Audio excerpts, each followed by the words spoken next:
আমরা যখন রাজনীতি লিয়ে কথা কই না তখন এটা কইতে আমরা রাজনীতি বুঝেন না। আমরা রাজনীতি বুঝি কিন্তু এই সুর বাটফারাক লাগান বুঝি না, মেকিয়াভেলির থিওরি লাগান বুঝি না, আব্রাহাম লিঙ্কনের রাজনীতি বুঝি না, আমরা পাশ্চাত্য রাজনীতি বুঝি না। আমরা রাজনীতির যখন কথা কই নবী রাসূলুল্লাহর রাজনীতি, তারা ইয়া দাওয়াত দিছেন লা ইলাহা ইল্লাল্লাহ, লা ইলাহা ইল্লাল্লাহর মানুষের ইমানের পরিবর্তনের মাধ্যমে, মানুষের আমলের পরিবর্তনের মাধ্যমে তারা রাষ্ট্রীয় ব্যক্তি, পরিবার, সমাজ এবং রাষ্ট্রের পরিবর্তন আনছেন। তো আমরা এই রাজনীতির কথা যখন কই তখন মানুষে মনে করে যে এরা তো রাজনীতি বুঝে না, ইলেকশন বুঝে না, গণতন্ত্র বুঝে না, সেকুলারিজম বুঝে না, ন্যাশনালিজম বুঝে না। বর্তমান দুনিয়ার এটা ইসলাম চলতো না, এখন সেকুলারিজম, ন্যাশনালিজম, কমিউনিজম, ডেমোক্রেসি ওটা দিয়া যে চালাইতিব। কেউ যদি মনে করে যে ইসলাম এই যুগ কমপ্লিট নাই, ইসলাম এই যুগ চলতো না, তাহলে তারা নতুন করে ইমান আনতে হইব। কারণ ইমান ভঙ্গকারীর বিষয়ের মাঝে একটা বিষয় লগিয়া, কেউ যদি মনে করে যে এই যুগ রসুলের যে দিন আনছেন এই দিন চলতো না, এই যুগ যে আল্লাহ সুবহানাহু ওয়া তাআলা যে ইসলাম পাঠাইছেন এই ইসলাম এই যুগ চলতো না, এটা মনে করলেও তার ইমান থাকতো না।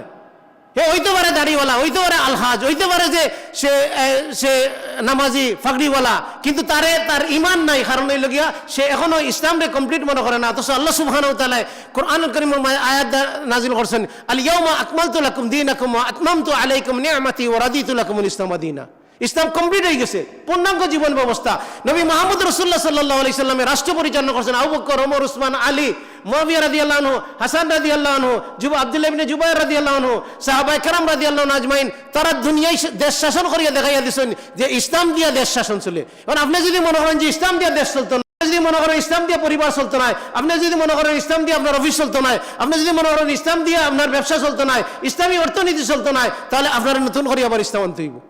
আজকে ইসলাম এবং জাহিলিয়াতের দ্বন্দ্ব হইল এই জায়গা। একগুলো মানুষ মনে করে যে ইসলামের কথা কয়, সে ইসলামের বক্তব্য দেয়, কিন্তু ইসলামটা সঠিক পূর্ণাঙ্গ এখনো মনে করে না। মনে করে যে গণতন্ত্র দিয়ে ইসলাম প্রতিষ্ঠা করতে হইব, সে ইসলাম দিয়ে ইসলামের পদ্ধতিতে ইসলাম প্রতিষ্ঠা করতে হইব, এই চিন্তা তার মাঝে নাই। এই চিন্তা হইল কি বাঞ্ছ চিন্তা, এই চিন্তা হইল কি ইমান নষ্টকারী চিন্তা। আল্লাহ সুবহানাহু ওয়া তাআলা আমরারে বুঝার তৌফিক দান করুকা। উদখুলু ফিস সিলমি কাফা, পরিপূর্ণভাবে ইসলামে প্রবেশ করার তৌফিক দান করুকা। আর শয়তান এবং শয়তানের প্রধানক অনুসরণ থেকে হেফাজত করুকা।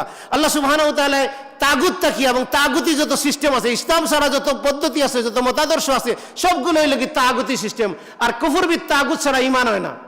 এটা ইমানের ফেলা নম্বর শর্ত হইল গিয়া ফামাই ইয়াকফুর বিত্তাগুত ওয়া ইউমিন বিল্লাহ, যে কুফরি সিস্টেম, ইসলাম বিরোধী সব সিস্টেম, সব যত মতাদর্শ সিস্টেম তরিকা আছে, সব কিছুর ত্যাগ করতে হইব, ইসলামকে প্রতিষ্ঠা করতে হইব। আল্লাহ সুবহানাহু ওয়া তাআলা ইসলাম অনুযায়ী জীবন যাপন করার তৌফিক দান করুক।